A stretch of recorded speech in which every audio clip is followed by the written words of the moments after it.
بخاری اور مسلم دونوں کی متفق علیہ حدیث ہے. یہ آپ صلی اللہ علیہ وسلم کی سنت ہے کہ اپنی طرف سے کلیریفیکیشن دی جائے کہ آپ صلی اللہ علیہ وآلہ وسلم ایک دفعہ اعتکاف میں بیٹھے ہوئے تھے. رات کے اندھیرے میں ایک عورت آپ سے ملنے کے لیے آئی. آپ کافی دیر تک اس کے ساتھ باتیں کرتے رہے, پھر اس کے ساتھ اندھیرے میں غائب ہو گئے کافی دور تک, اور پھر آپ واپس آئے. کچھ اصحاب جو ہیں چوراہے پہ کھڑے تھے. آپ صلی اللہ علیہ وآلہ وسلم نے انہیں مخاطب کر کے فرمایا کہ یہ جو عورت تھی یہ میری بیوی صفیہ تھی, مجھے ملنے کے لیے آئی تھی اور میں اسے گھر تک چھوڑنے کے لیے گیا تھا. اعتکاف کی حالت میں بیوی کو گھر تک چھوڑنے کے لیے بھی جا سکتے ہیں, اعتکاف نہیں ٹوٹتا.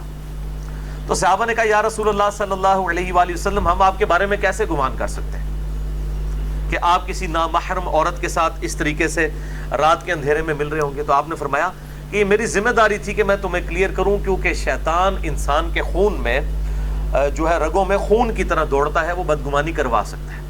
اگر نبی کے بارے میں بدگمانی کروا سکتا ہے شیطان اصحاب سے, تو ہم کس کھیت کی مولی ہیں کہ ہمارے بارے میں لوگ بدگمانی نہیں کریں گے. اور اگر نبی کی رسپانسبلٹی ہے کہ وہ اپنے کریکٹر کو کلیریفائی کرے پبلک میں, اسی طریقے سے ہماری بھی ذمہ داری ہے کہ ہم اپنے کریکٹر کو کلیریفائی کریں پبلک میں, جب ہم ایک پبلک فگر ہیں دعوت کے پوائنٹ آف ویو سے. ایک دفعہ دروشی پڑھ لیجئے. اللہم صلی علی محمد وعلی آل محمد کما صلیت علی ابراہیم وعلی آل ابراہیم انک حمید مجید.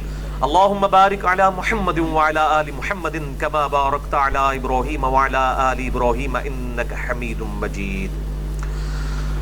میرے بھائیو, رمضان مبارک کے روزوں کو باقی تمام عبادات پر, چاہے وہ حج ہو, نماز ہو, زکوٰۃ ہو, اور جتنے فرائض ہیں, ان پر اس اعتبار سے رمضان مبارک کے روزوں کو فوقیت حاصل ہے کہ پورے قرآن حکیم میں باقی جتنی بھی عبادات ہیں ان کی ڈیٹیل سکیٹرڈ فارم میں ہے, بکھری ہوئی حالت میں. یعنی اگر میں کہوں کہ حج کے ٹاپک پہ آیات کہاں ہیں, وہ سورۃ البقرہ میں بھی ہیں, سورہ آل عمران میں بھی ہیں, سورۃ الحج کے اندر بھی ہیں. نماز کے ٹاپک میں تو کئی ایک صورتوں میں یہ ایشو ڈسکس ہوا ہے. اسی طریقے سے زکوٰۃ بھی سینکڑوں جگہ پہ ڈسکس ہوئی ہے. لیکن رمضان مبارک کو یہ فوقیت حاصل ہے کہ رمضان مبارک کا جو ٹاپک ہے پورے قرآن میں صرف ایک ہی جگہ پہ ڈسکس ہوا ہے پورے قرآن میں, اور وہ سورۃ البقرہ کا رکوع نمبر ہے 23. 6 آیات میں آیت نمبر 183 سے لے کر 188 تک. سورۃ البقرہ آیت نمبر 183 سے 188 تک جو آپ نے قرآن حکیم میں کھول رکھی ہے, اس میں رمضان مبارک کے ٹاپک کو ڈسکس کیا گیا ہے. پورے قرآن کے اندر اس ایک مقام کے علاوہ نہ کہیں پہ کسی روزے کا ذکر ہے, نہ رمضان مبارک کے حوالے سے کوئی ڈیٹیلز آئی ہیں, سوائے اس ایک موقع کے. یہ 6 آیات انشاءاللہ ہم آج کور کریں گے, اور اس میں 6 آیات کے اندر 5 سب ٹاپکس ڈسکس ہوئے ہیں چھوٹے چھوٹے. میں وہ ساتھ ساتھ کلیریفائی کرتا چلا جاؤں گا. اعوذ باللہ من الشیطان الرجیم, بسم اللہ الرحمن الرحیم. سورۃ البقرہ رکوع نمبر 23 آیت نمبر 183 سے لے کر 188 تک. پہلے 2 آیات ہم ڈسکس کریں گے, آیت نمبر 183 اور 184, جس میں ٹاپک نمبر 1 ہے رمضان مبارک کی اہمیت اور مقصد کیا ہے اور اس کی فرضیت. اعوذ باللہ من الشیطان الرجیم, بسم اللہ الرحمن الرحیم.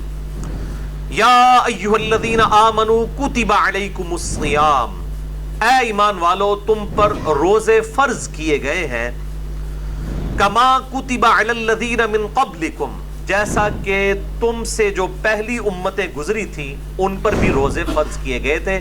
یہ امت محمدیہ صلی اللہ علیہ وآلہ وسلم کا خاصہ نہیں ہے, بلکہ جس طریقے سے نماز بھی اگلی امتوں پر فرض تھی اس کے طریقے میں فرق ہو سکتا ہے, اسی طریقے سے روزے بھی اگلی امتوں پر فرض کیے گئے تھے. اور مقصد کیا تھا؟ لعلکم تتقون, تاکہ تم متقی بن سکو. تقوی کا جو روٹ ورڈ ہے عربی میں وہ ہے وقا.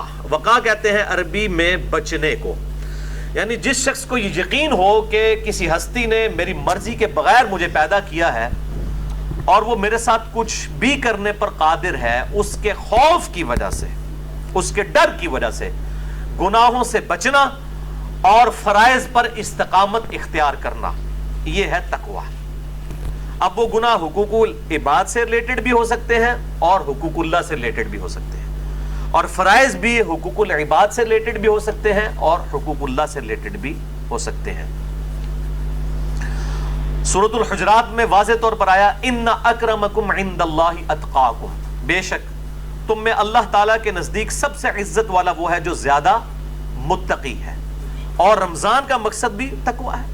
اب مجھے ضمناً حدیث یاد آئی جو بخاری اور مسلم دونوں میں موجود ہے، کتاب النکاح چیپٹر میں یہ پہلی حدیث ہی آپ کو مل جائے گی، صحیح بخاری میں بھی، صحیح مسلم میں بھی اور مشکات میں بھی، نکاح والے چیپٹر میں، کہ آپ صلی اللہ علیہ وآلہ وسلم نے فرمایا اے نوجوانوں کے گروہ، تم میں سے جو نکاح کی استطاعت رکھتا ہو اسے چاہیے کہ وہ نکاح کرے، یہ چیز اس کے شرمگاہ کی حفاظت میں مدد کرے گی اور نگاہوں کو نیچا رکھنے میں اس کو سپورٹیو ہوگی، اور جو نکاح کی استطاعت نہ رکھتا ہو، یعنی فائنینشلی اس کو سپورٹ نہ کر سکتا ہو ازدواجی زندگی کو، تو وہ روزے رکھ کر اپنی شہوت کو ٹھنڈا کرے۔ یعنی روزہ جو ہے یہ تقوی کے حصول کا ایک ذریعہ ہے۔ ایام معدودات، گنتی کے چند دن ہیں، یہ رمضان کا جو مہینہ ہے اور روزے ہیں۔ فمن کان منکم مریضا، بس جو کوئی تم میں مریض ہو، اس میں بھی ایکسیپشن دے دی کہ اگر مریض ہو، او علی سفر، یا وہ سفر میں ہو، فعدۃ من ایام اخر، تو وہ اپنی گنتی کو باقی دنوں میں پورا کر سکتا ہے۔ اب وہ سفر چاہے آرام دہ ہو یا غیر آرام دہ ہو، اس سے کوئی سروکار نہیں ہے، سفر میں وہ روزہ چھوڑ سکتا ہے، لیکن باقی دنوں میں گنتی پوری کرنی ہوگی۔ باقی اس کی ڈیٹیلز انشاءاللہ فقہی احکام و مسائل ہم اگلی نشست میں ڈسکس کریں گے۔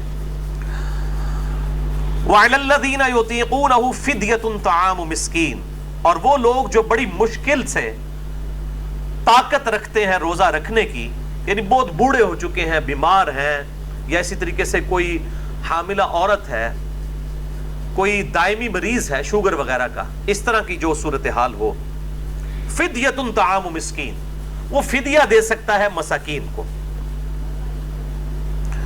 فَمَن تَطَوَّعَ خَيْرًا فَهُوَ خَيْرٌ لَهُ، اور جو کوئی اس سے بھی زیادہ اللہ کی راہ میں خرچ کرنا چاہے، یعنی ویسے تو ایک روزے کے بدلے ایک مسکین کو ایک وقت کھانا ہے، اگر کوئی زیادہ مساکین کو کھلانا چاہتا ہے، جتنا گڑ پاؤ گے اتنا ہی میٹھا ہوئے گا، تو اس کے لیے اتنا ہی بہتر ہے۔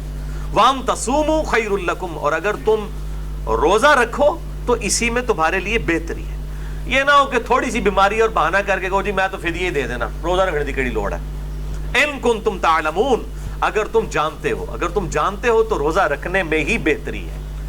یعنی انسان سب سے بڑا خود اپنے اوپر جو ہے وہ گواہ ہے اور مفتی ہے، وہ بہتر سمجھتا ہے کہ مجھے کس طریقے سے چیزوں کو لے کر چلنا ہے۔ جیسے دنیاوی منفعت کے لیے وہ انسان چھوٹی چھوٹی چیزوں کا خیال رکھتا ہے، تو آخرت کے اعتبار سے بھی وہ خیال رکھے۔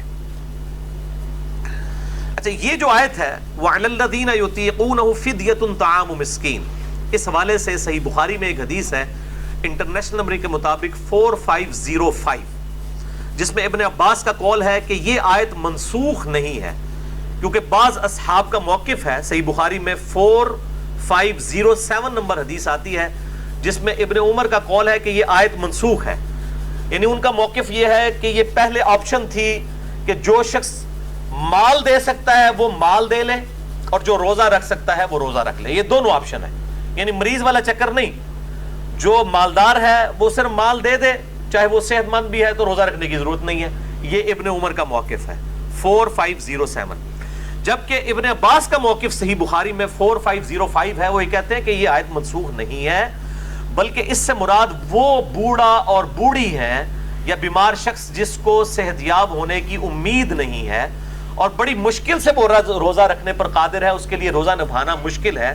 جیسا کہ بعض کا شوگر کی بیماری ایسی ہو سکتی ہے کہ انسان کے لیے مشکل ہو جائے آج کے دور کے اندر، یا بڑھاپا خود بہت بڑی بیماری ہے، کوئی 80-90 سال کا کوئی بزرگ ہے اور وہ روزہ نہیں رکھ سکتا، تو اس کے لیے یہ آپشن ہے کہ وہ اس کے بدلے فدیہ دے دے، ایک وقت کا مسکین کو کھانا کھلا دے۔ صحیح بخاری میں آتا ہے انس بن مالک جب بوڑھے ہو گئے تھے، ان کی عمر 100 سال کے قریب تھی، تو روزانہ وہ ایک مسکین کو کھانا کھلایا کرتے تھے گوشت کے ساتھ، دال نال نہیں، گوشت نال، اللہ کی راہ میں گوشت کے ساتھ کھانا۔